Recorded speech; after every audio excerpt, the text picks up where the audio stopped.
Welcome to বাররাঘাট। তো first of all আমি আপনাদেরকে আজকে দেখাতে যাব বাররাঘাট প্লাস দোহার মৈনট ঘাট, যেটা মিনি কক্সবাজার নামে পরিচিত। তো এই লোকেশনটা মূলত বাররাঘাটের। তো আমি আমার এক মামার বাসায় বেড়াতে যাই, বাররাঘাটে আমার মামার বাসাটা। তো চিন্তা করলাম এখানে একটু ড্রোন ফুটেজ নেওয়ার চেষ্টা করি। তো আজকে আমি আপনাদেরকে কম্পেয়ার করে দেখানোর ট্রাই করবো যে বাররাঘাটটা সুন্দর নাকি মিনি কক্সবাজার মৈনট ঘাটটা সুন্দর। তো আমার কাছে যেটা বেস্ট অপশন মনে হবে সেটা আমি ভিডিওর লাস্টে আপনাদেরকে বলে দিব।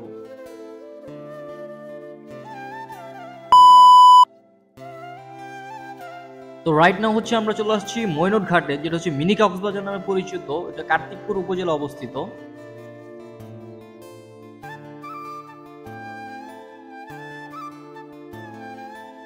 তো পরন্ত বিকেলে মৈনট ঘাট থেকে সূর্যাস্ত আপনারা সুন্দরভাবে দেখতে পারবেন।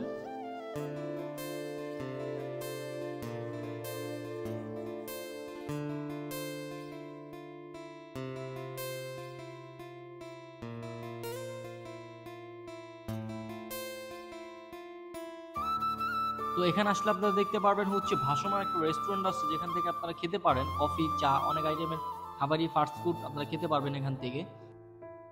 তো এখানে কিন্তু ট্রলারের সিস্টেম আছে, ট্রলার দিয়ে আপনারা পদ্মা নদীটা ঘুরতে পারেন, প্লাস আপনার স্পিড বোট দিয়ে ঘুরতে পারেন ঘন্টা হিসেবে।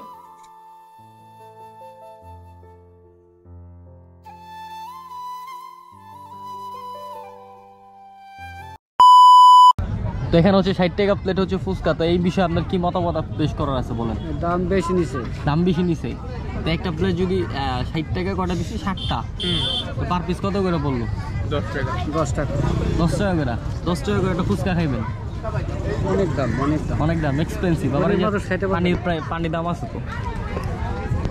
তো গাইস এখানে তারপর আমরা ফুচকা অর্ডার করি। প্রতি প্লেট ফুচকা 60 টাকা করে। এখানে 7 পিস ফুচকা দেয় আমাদের, 8 টাকা সামথিং প্রাইস পড়ে পার পিসের।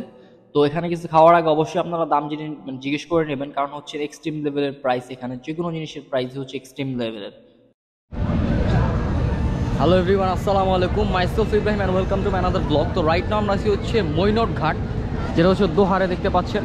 আজকে ওয়েদারটা অনেক সুন্দর। এখন অলমোস্ট 6:30 বাজে, একটু পর আজান দিয়ে দিবে, মাঠ দিবে। তো এখানে অনেক দোকানপাট বসছে, দেখতে পাচ্ছেন আপনারা। এখানে একটা নৌকা সিস্টেম রাইড আছে, অনেক সুন্দর। চাইলে আপনার নৌকা রাইডটা এনজয় করতে পারেন। তো এটাই ছিল আজকে ভিডিও। যদি ভিডিওটি ভালো লেগে থাকে অবশ্যই আমার চ্যানেলটিকে সাবস্ক্রাইব করবেন। তো আমার কাছে মোটামুটি বাররাঘাটটা সুন্দর লাগছে, মৈনট ঘাটটা তেমন গ্যাদারিং ভালো লাগেনি আমার কাছে। তো সবাই সুস্থ থাকবেন, ভালো থাকবেন। আসসালামু আলাইকুম।